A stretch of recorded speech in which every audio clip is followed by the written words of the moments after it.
Makuki mu binyamakuru ikiganiro gutegurirwa na Radio Rwanda.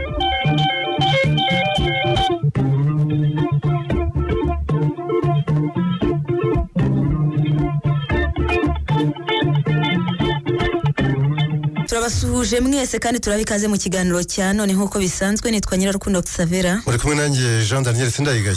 Reka twanzikire kuri iyi nkuru y'ibyanditswe ku Rwanda. Perezida wa Repubulika Paul Kagame yahishuriye abayobozi batandukanye bo ku mugabane wa Afurika iby'ikigo yavuganye nacyo kiteguye gukorera inkingo za COVID-19 muri Afurika gikoresheje uburyo bwifashishwa mu gukora inkingo za Pfizer na Moderna. Iyi nkuru y'ibinyamakuru n'ibitangazamakuru byiganjemo ibyo mu Rwanda nka The New Times, Imvaho Nshya, Kigali Today n'ibindi ivuga ko Perezida Kagame ibi yabigarutseho mu nama y'iminsi ibiri yabaye mu ntangiriro z'iki cyumweru yigaga ku kongerera Afurika ubushobozi bwo gukora inkingo. Inama yabaye hifashishijwe ikoranabuhanga. Iyo nama yayobowe na Perezida wa Kongo Kinshasa akaba n'umuyobozi wa Afurika yunze ubumwe muri iki gihe Felix Antoine Tshisekedi Chilombo, ikaba yari yatumijwe n'umuyobozi wa Komisiyo ya Afurika yunze ubumwe n'ikigo nyafurika gishinzwe kurwanya no gukumira indwara Africa CDC. Perezida Kagame yavuze ko mu gihe hagaragara ubusumbane mu ikwirakwizwa ry'inkingo za COVID-19 Afurika itakabaye ikomeza gutera imbabazi igendera gusa ku cyizere cy'ubushake n'ubufatanye mpuzamahanga. Yabwiye abayobozi n'impuguke mu rwego rw'ubuzima bitabiriye iyo nama ko mu byumweru 2 cyangwa 3 bishize yagize amahirwe yo kuvugana n'ibigo bitandukanye bikora inkingo za COVID-19. Yagize ati kijondanye ati twagiranye ibiganiro ndetse hari bagenzi banjye bake kuri uyu mugabane nabiganirijeho, ariko noneho ndifuza gukomeza kubiganiraho n'abandi. Hari ikigo gifite ubushobozi bwo gukoresha uburyo bumaze igihe bukoreshwa n'ibigo bya Moderna ndetse na Pfizer, kiteguye kandi gifite ubwo bushake n'ubushobozi. Vuba aha nzagirana ikiganiro n'ababifite mu nshingano. Perezida Kagame yavuze ko igitekerezo nyamukuru hari ukureba uko Afurika yagira ubushobozi bwo gukora amoko atandukanye y'inkingo za COVID-19. Yanashimangiye ko isoko rusange rya Afurika rizatuma ishoramari muri urwo rwego rirushaho kugira agaciro no gukurura abashoramari benshi kuri uyu mugabane. Umukuru w'igihugu cy'u Rwanda yanavuze ko amasezerano ashyiraho ikigo nyafurika gishinzwe imiti ari ingenzi mu kunoza imikorere irambye, asaba ibihugu bitarayemeza kwihutisha icyo gikorwa. Agakomeza agira ati nanone kandi ndashima umuyobozi wa Komisiyo y'Umuryango wa Afurika yunze ubumwe Musa Faki Mahamat kuba yaramaze gushyiraho intumwa yihariye y'ikigo nyafurika gishinzwe imiti Dr Michel Sidibe. Abayobozi n'impuguke bitabiriye iyo nama bose bemeranyijwe ko kongera ubushobozi bwo gukorera inkingo ku mugabane wa Afurika bigomba kujyana no kongera ingengo ishyirwa mu nzego z'ubuzima muri buri gihugu no gushyigikira ikigo cya Africa CDC kugira ngo kirusheho gukora neza kandi kigenga. Perezida Kagame yashimangiye ko u Rwanda rwiteguye gutanga umusanzu warwo muri iki gikorwa ku bufatanye n'ibindi bihugu ndetse n'abafatanyabikorwa, ashimangira akamaro ko gushyigikira ubufatanye bwa leta n'abikorera muri urwo rugendo. Hagati aho kandi Perezida Kagame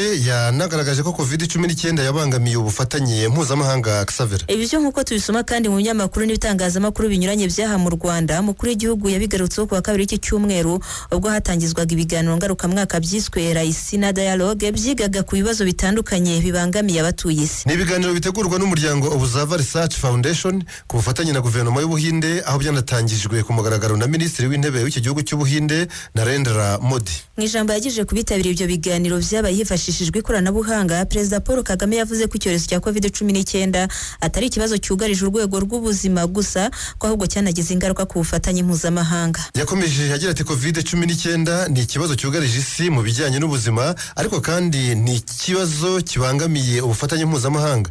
Mu bihe nk'ibi imbaraga n'ubukungu nibyo bigena uko ibintu bigenda, ariko Ubuhinde usibye kuba bufite ibindi bibazo byabwo bwakoze inkingo nyinshi zoherejwe muri Afurika binyuze muri gahunda ya COVAX n'izindi gahunda. By'umwihariko muri Werurwe uyu mwaka leta y'Ubuhinde yahaye u Rwanda inkunga y'inkingo 50,000 za COVID-19 zo mu bwoko bwa AstraZeneca. Umukuru w'igihugu yavuze ko iyo hatabaho ubufatanye bw'Ubuhinde mu gukora inkingo ndetse n'umutima wo gufatanya n'abandi ngo byari gushoboka ko Afurika ibitarabona inkingo nk'izo imaze kubona.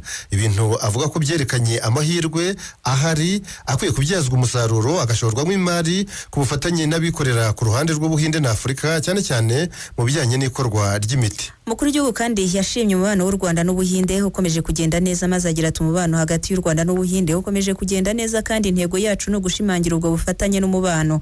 U Rwanda n'Ubuhinde bikomeje gufatanya mu bikorwa remezo ndetse n'ibikorwa by'iterambere. Yongeyeho ko intego ari ukongera amahirwe yo kwiga no kubona akazi ku rubyiruko rwo mu Buhinde ndetse n'u Rwanda. Ubumenyi, guhanga udushya n'ubukungu bubungabunga ibidukikije bikaba ari byo bizafasha mu gutera imbere nyuma y'icyorezo cya COVID-19. Yavuze ko ibiganiro ngarukamwaka byiswe Kigali Global Dialogue nabyo bitegurwa n'umuryango wa Buzava Research Foundation wo mu Buhinde ari urugero rw'ubufatanye bwiza buri hagati y'u Rwanda n'Ubuhinde. Ni ibiganiro bitangirwamo ibitekerezo bishya kandi bitanga icyizere ku gukemura ibibazo bibangamiye iterambere ry'ubukungu kandi bigashimangira uburinganire ku isi. Perezida Kagame yaboneyeho guha ikaze mu Rwanda abazitabira inama ya RIC na Dialogue y'umwaka utaha iteganyijwe kubera i Kigali mu Rwanda muri 2022. Duhindure ingingo Xavera, ubushinjacyaha mu gihugu cy'Ubufaransa bwasabye ko umunyarwanda Hategekimana Philippe ushinjwa kugira uruhare muri jenoside yakorewe abatutsi mu Rwanda yagezwa imbere y'ubutabera. Turayisoma mu binyamakuru n'ibitangazamakuru binyuranye birimo The New Times, Le Figaro, Le Point, RFI n'ibindi, aho byandika ko uyu Philippe Hategekimana amaze imyaka 2 afungiye by'agateganyo mu Bufaransa. Yavukiye mu cyari prefegitura ya Gikongoro, akaba yari adjudant chef wa gendarmerie i Nyanza mu cyari prefegitura ya Butare,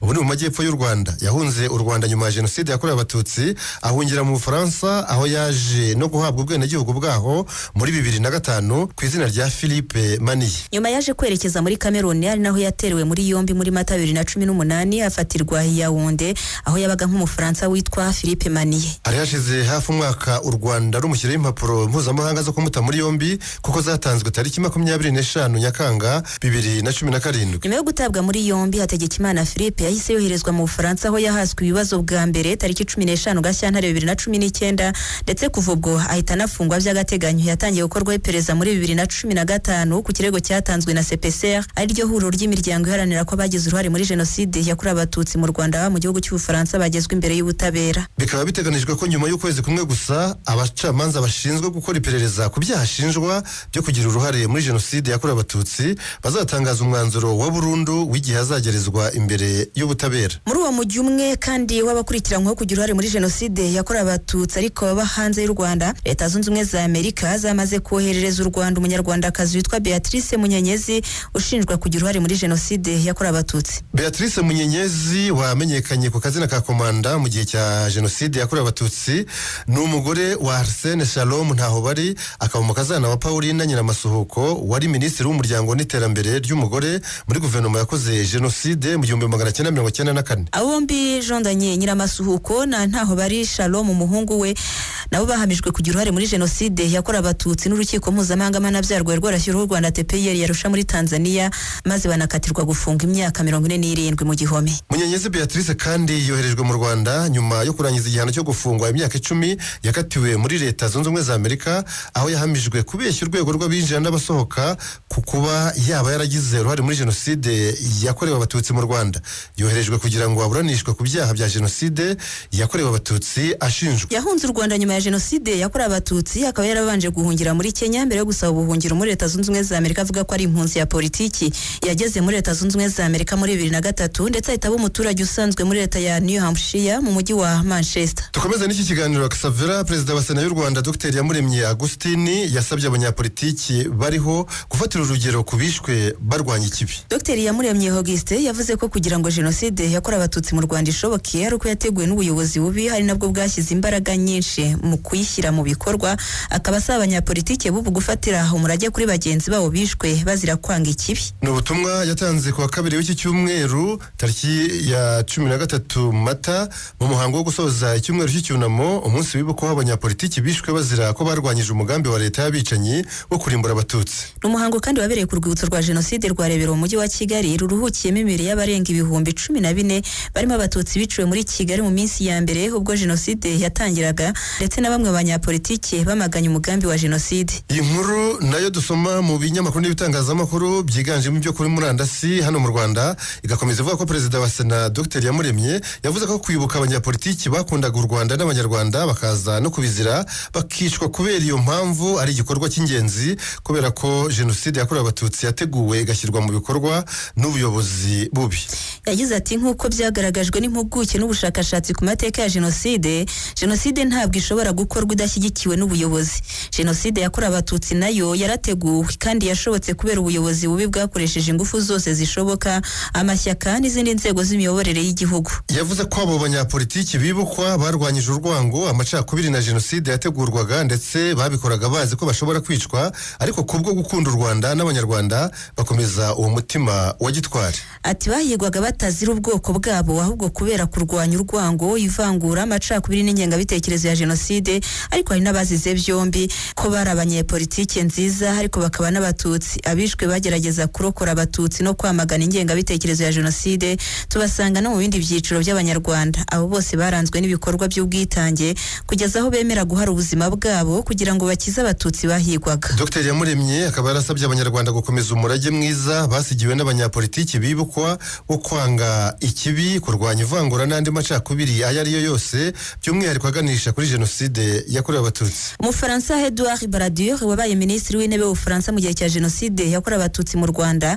wavuga ko ntacyo abantu ngo bakwiye kumwitegaho kubirebana no kugira icyo yicuza jondanye. Mu rurimi rw'iwabo ubwo ni Igifaransa birumvikana, ati n'attendez pas de moi la moindre repentance. Mbese ati ntimugire icyo muntegerezaho cyo kuba nakwicuza. Iyi nkuru yatangiye gusakara guhera ku wa gatatu w'iki cyumweru, aho mu kiganiro cyihariye yagiranye na televiziyo France 24 yo mu Bufaransa, Edouard Balladur yavuze ko adashaka ko igihugu cye gisaba imbabazi. Uyu musaza w'imyaka 91 y'amavuko uvuga ko atemeranya na raporo d'Icler yo mu kwezi gushize tariki 26 igaragaza uruhare rw'Ubufaransa muri jenoside yakorewe abatutsi, ntakozwe iby'uko Ubufaransa bwatungwa agatoki mu gihe ngo nta gihugu na kimwe yawe n'umuryango w'abibumbye Loni nta numwe wigeze hatabara ngo hagarika ibyabaga mu Rwanda mu 1994. Nubwo Balladur yemera ko Ubufaransa butakoze neza byose kandi ko yari kunezezwa y'igikorwa cy'ubutabazi cya Turquoise ngo gikorwa vuba bishoboka, ahamya ko adahuje ibikomere n'ukwicuza byagaragajwe n'uwari minisitiri w'ububanyi n'amahanga w'Ubufaransa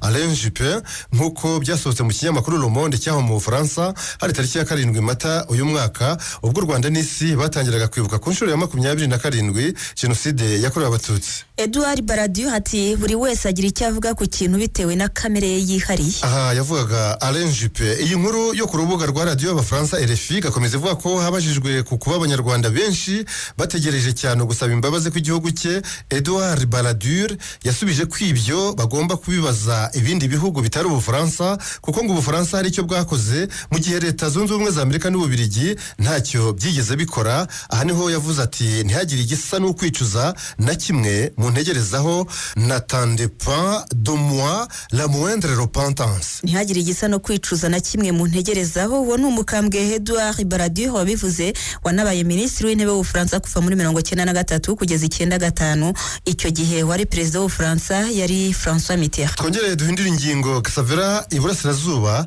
ingo zaho zigiye gusenya imihigo yo kurwanya ihohoterwa rikorerwa umwana. Turabisoma muri kigalitoday.com aho iyi nkuru ivuga ko guverineri w'intara y'Iburasirazuba CJ Emmanuel Gasana ari watangaje ko guhereje ubundi kuwa mbere iki cyumweru gitaha tariki 19 z'uku kwezi kwa Mata ingo zose mu ntara y'Iburasirazuba zizatangira gusinya imihigo yo kurwanya imirimo mibi ikoreshwa abana, ihohoterwa ribakorerwa ariko by'umwihariko isambanywa ryabo. Guverineri Gasana akavuga ko umwaka wa 2020 abana barenga 4,000 aribo bakiriwe n'urwego rw'ubugenzacyaha RIB bakorewe ihohoterwa rishingiye ku gitsina, harimo n'abatewe inda. Akavuga ko uturere twa Nyagatare, Gatsibo na Ngoma ari two turi kwisonga mu ihohoterwa rikorerwa abana. Yongeraho kandi ko buri munsi hakorwa ubukangurambaga butandukanye, ariko kandi ngo abana bagakomeza guhohoterwa ndetse abenshi mu babahohoteye ntibagaragare ngo baryozwe ibyo byaha. Kuri iyo ngingo y'ihohoterwa kandi Bishop Rucyahana we aragira ati abanyamadini dukwiye kwihana kuko turebera ihohoterwa rikorerwa abana. Uyu muyobozi w'umuryango uhuriyemo abayobozi b'amadini n'amatorero mu Rwanda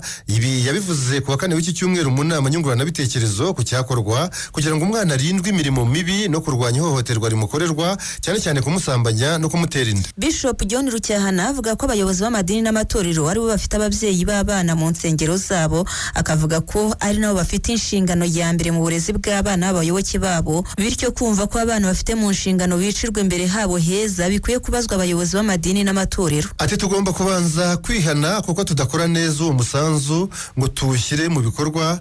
Nitwe dufite abagabo n'abagore babyara abo bana, kumva ko abana b'abakristo bacu bagira umubabaro no kwicwa urubozo, kwicirwa ubuzima buzaza n'ejo hazaza, bakabura uburyo kandi bwari buhari, ntacyo tudafite twakabaye dukora ngo abana bacu bagubwe neza. Bishop John Rucyahana akavuga kuretse kurangara abanyamadini n'amatorero batahishuriwe icyo Bibiliya ivuga ku by'agakiza. Avuga kandi ko mu myaka iri imbere abana barimo guhura n'ibibazo uyu munsi aribo bazaba batuye igihugu ndetse banakiyobora. Xavier akagira ati niba tubara ibihumbi by'abana bagizwe gutyo bakabyara ibindi bihumbi, ibyo bihumbi bizongera bibyara ibindi bihumbi byagwingiye kandi bifite ibibazo bikomeye. Ntabwo rero twagira abaturage bameze batyo, ntabwo ari ibyo Imana yatugeneye, nta nubwo ari cyo u Rwanda rugenera abana barwo.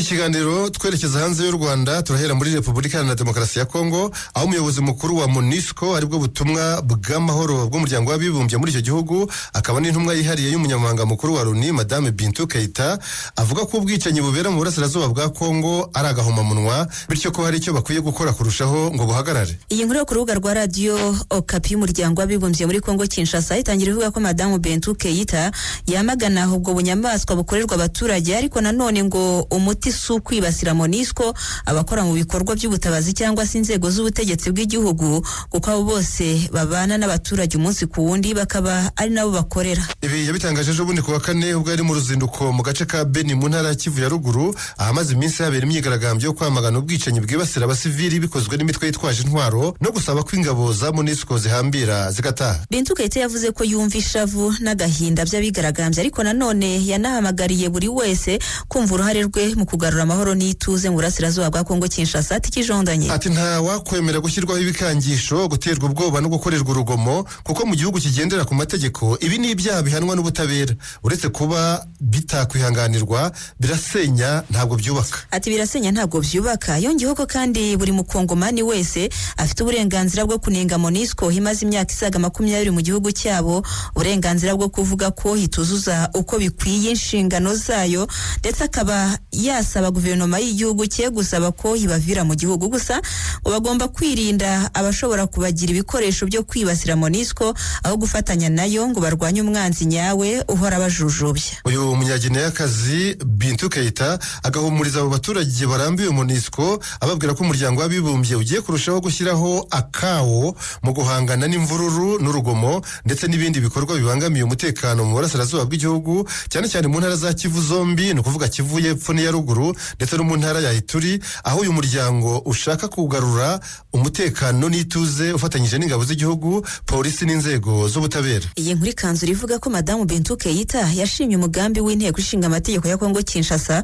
wo gushyiraho komisiyo yo gukora nketi ku bibazo by'umutekano muke bivugwa mu majyaruguru y'uburasirazuba bw'icyo gihugu. Tukiraho muri Repubulika Iharanira Demokarasi ya Kongo, ku wa mbere w'iki cyumweru nibwo Minisitiri w'Intebe Jean Michel Sama Lukonde yatangaje guverinoma nshya yari itegerejwe cyane n'abaturage b'icyo gihugu, nyuma yaho yari iriho yobowe na Sylvestre Ilunkamba yeguye ku ya 28 mu kwezi kwa mbere uyu mwaka. Nyuma tariki ya 15 mu kwezi kwakurikiyeho kwa kabiri hagashyirwaho Minisitiri w'Intebe mushya, uyu nyine Jean Michel Sama Lukonde wagombaga gushyiraho indi guverinoma. Bivuze ko hari hashize hafi amezi abiri igihugu kidafite guverinoma. Igihugu kidafite guverinoma, abaturage bahanze amaso ejuru ngo bumve ko yatangazwa.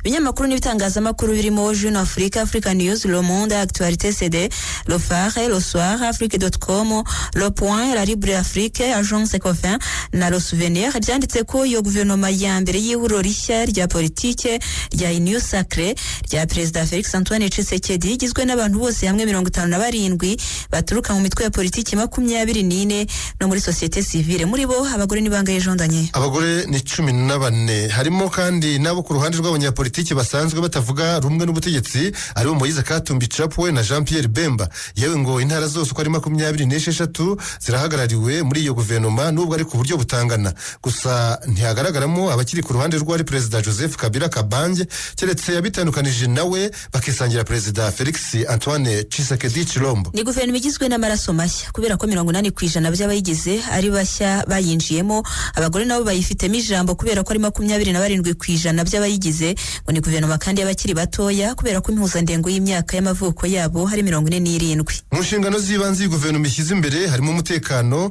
ubuzima, uburezi, ubutabera, ubuhinzi, uburobyi n'ubworozi, ubukungu, gahunda y'amatora, ibikorwa remezo ndetse n'ikoranabuhanga. Hagati ariko kandi Jonda Nyindi nkuru yo ku rubuga rwa Radio Okapi y'umuryango w'abibumbye kavuga ko hari abadepite bagera kuri 200 mu nteko ishinga amategeko ejo bundi kuwa kane bagaragaje ko batanyuzwe n'uburyo abantu bashyizwe muri iyi guverinoma hadakurikijwe ihame ryo guhagararira igihugu cyose nta karere karyamiye kandi. Mu ibaruwa bandikiye Perezida w'umutwe w'abadepite ngo yibashyikirize Perezida wa Repubulika, bagaragaje ubusumbane muri iyo guverinoma hagati y'intara nkaho zimwe muri zo nka Kivu y'Epfo, Kasai Central na Congo Central buri imwe igiye ifite abaminisitiri nibura 6, mu gihe izindi ntara nka Nord Ubangi, Ho Uele na Maindombe nta n'uwa kirazira zifitemo. Jeune Afrique mu nkuru yayo yavuze ko aba badepite biganjemo abavuye mu ihuro rya FCC rya Joseph Kabila banamaganye kandi ubusumbane bunagaragara mu isaranganywa rya za ministeri hagati y'ishyaka UDPS rya Perezida Tshisekedi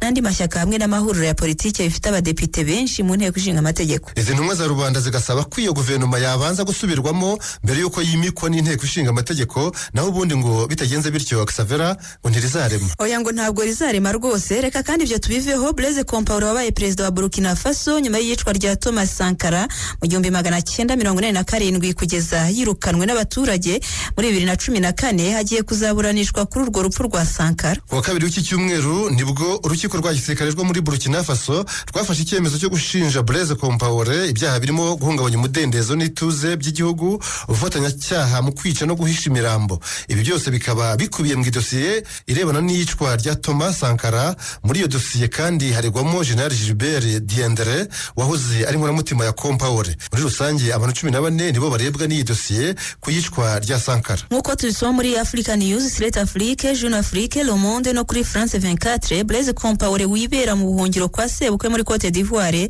kuva yakwirukanwa ku butegetsi muri 2014 nyuma yo gushaka guhindura itegeko nshinga ngo abashe kubugumaho, ngo agomba kwita ubutabera bwa gisirikare bumushakisha kugira ngo uko byagenda kose aburanishirizwe mu gihugu cye, dore ko n'urukiko rwa gisirikare rwagumishije impapuro mpuzamahanga zo kumuta muri yombi zatanzwe muri 2015. Undi izo mpapuro zagumishirijweho ni uwitwa Yacinthe Kafando, bivuga ko ari we wari ukuriye agatsiko k'abasirikare cyangwa se abakomando bishe Kapitene Thomas Sankara ku itariki ya 15 Ukwakira mu 1987. Thomas Isidore Noel Sankara yari umuperezida wakundwaga cyane n'urubyiruko rwo mu gihugu cye kuko rwamubonagamo umuntu ushoboye kurwanya ruswa akayica burundu.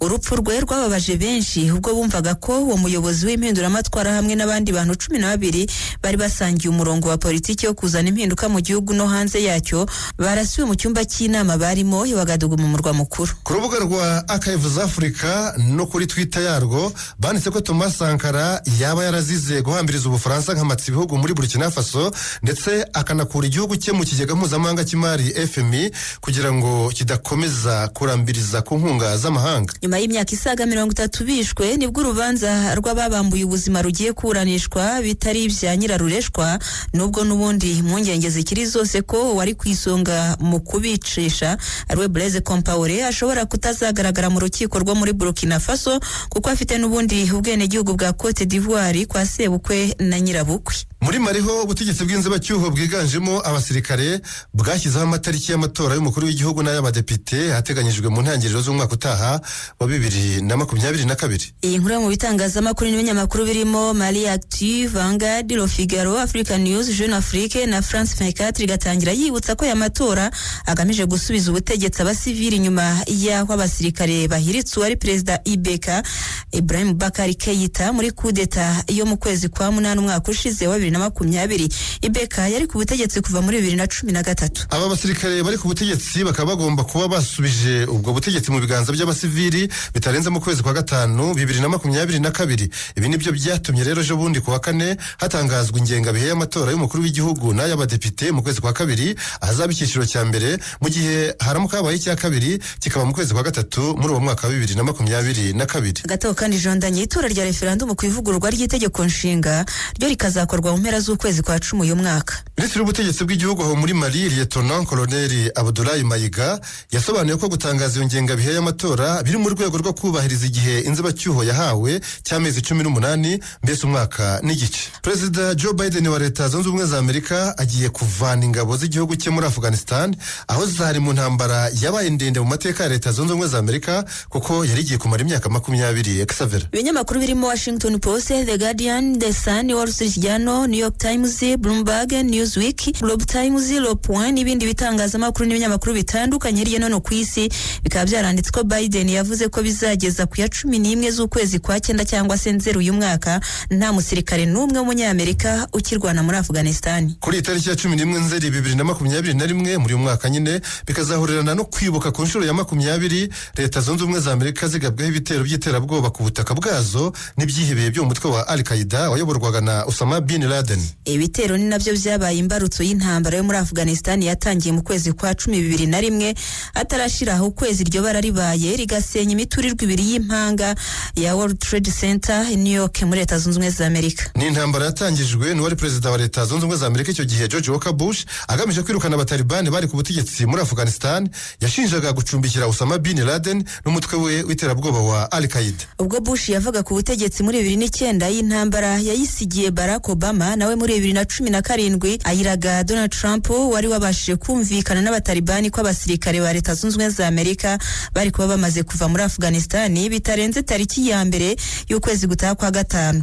Ubaho muri Afghanistan haracyari abasirikare b'abanyamerika bagera ku 2500. Mu kwezi kwa mbere uyu mwaka wa 2021 Trump yabirerekeye Joe Biden wahise ahindura igihe cyo kubavanayo akemeza ko bazaba bamaze kuvayo bitarenze noneho tariki ya 11 Nzeri 2021. Abasesengura iby'intambara rero Jean Daniel bagahamya badashidikanya ko Leta Zunze Ubumwe za Amerika zayitsinzwe naho abatalibani bo bakaba bahagaze bwuma nubwo batakiri ku butegetsi ariko ngo barushijeho kugira imbaraga n'igitinyiro birenze n'ibyo bari bafite bakiri kuri ubwo butegetsi kuva mu 1996 kugeza mu mpera za 2001. Yewe hari n'abasesengura bakavuga ko abatalibani bashobora kongera kwisubiza ubutegetsi mu gihe abanyamerika baba bamaze guhambira imizigo yabo batashye, ibyo bita akaduruvayo muri Afghanistan nyuma y'abanyamerika. Muri icyo gihe nyine cyaba gikurikiyeho muri intambara yari igiye kumara imyaka 20 yaguyemo abasirikare b'abanyamerika barenga 2500 hakomereka barenga 20,000. Hanafuye kandi abaturage ba Afghanistan b'abasivili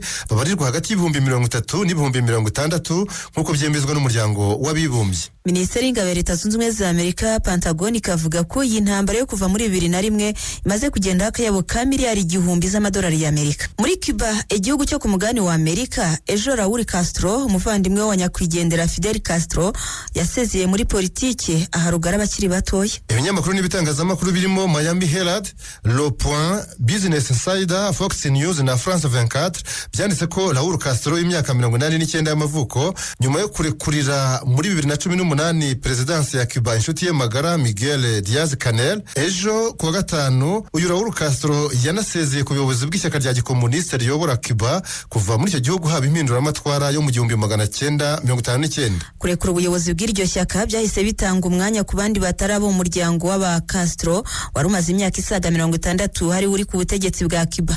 Ubu urubuga rukaba ruhawe abakiri batoya bavutse nyuma ya revolution yo mu 1959 aho muri Cuba. Mbese ngo Cuba yiteguye kubaho mu buzima bwa politike hitayobowe n'umukastro. Raul Castro yagiye ku buyobozi bwa Cuba muri 2008 ubwo yasimburaga mukuru we Fidel Castro wari umaze imyaka 50 ku butegetsi akabukurwaho n'uburwayi bwo mu zabukuru. Uyu Fidel Castro yapfuye mu kwezi kwa 11 2016 afite imyaka 90 y'amavuko. Xavier. Reka dusoreze mu Bwongereza Jean Daniel kuri uyu wa gatandatu harashyingurwa igikomangoma Philippe witavye Imana kwa gatanu ushize yari afite imyaka 99 y'amavuko. Uyu Philippe yari umugabo w'umwamikazi Elizabeth wa II kuva mu 1947 ubwo bambikanaga impeta y'urudashira. Elizabeth Elizabeth akiri nawe igikomangoma yambitswe ikamba ry'ubwami. Uyu nyine Elizabeth mu 1953 afite imyaka 27 y'amavuko, ubu akaba apfakaye ku myaka 94 y'amavuko. Nkuko tubisoma muri Daily Mail, The Guardian, The Sun, Telegraph, Express, New York Post no muri Journal de Montreal, umuhango wo gushyingura Philippe wagenewe abantu batarenze 30 kubera COVID-19. Muri abo bake batumiwe muri uwo muhango barimo umwana wabo w'imfura igikomangoma Charles n'umugore we Camilla. Iki gikomangoma Charles w'imyaka 72 y'amavuko niwe muragwa w'ingoma aho mu Bwongereza, bivuze ko azasimbura Elizabeth wa kabiri. Ari kandi igikomangoma William, umuhungu w'imfura wa Charles, akabaho umwuzukuru wa Philippe. William araba ari kumwe n'umugore we Kate, ariko ngo abana babo batatu ntabwo baza kuba bahari kubera ko bakiri batoya. Hari nanone igikomangoma Harry, murumuna wa William, araba ari wenyine kuko umugore we Meghan yasigaye muri Leta Zunze Ubumwe za Amerika kubera ko atwite umwana wabo wa kabiri. Ngo aba bavandimwe William na Harry ntibashobora kugenda begeranye, ahubwo ngo hagati yabo harashyirwamo umubyara wabo Peter Phillips, umuhungu w'igikomangoma Anna. Uyu Anna y'imyaka 70 y'amavuko ari nawe mukobwa wenyine w'umwamikazi Elizabeth na Philippe, araba ari kumwe n'umugabo we n'abana bo babiri aribo Peter Phillips na Zara Tindall. Hari nanone igikomangoma Andrew n'abakobwa be Beatrice na Eugenie, hakaba n'igikomangoma Edward, umugore we n'abana babo babiri. Muri rusange 99% by'aba 30 bemerewe gushyingura igikomangoma Philippe, bose nabo umuryango w'ibwami.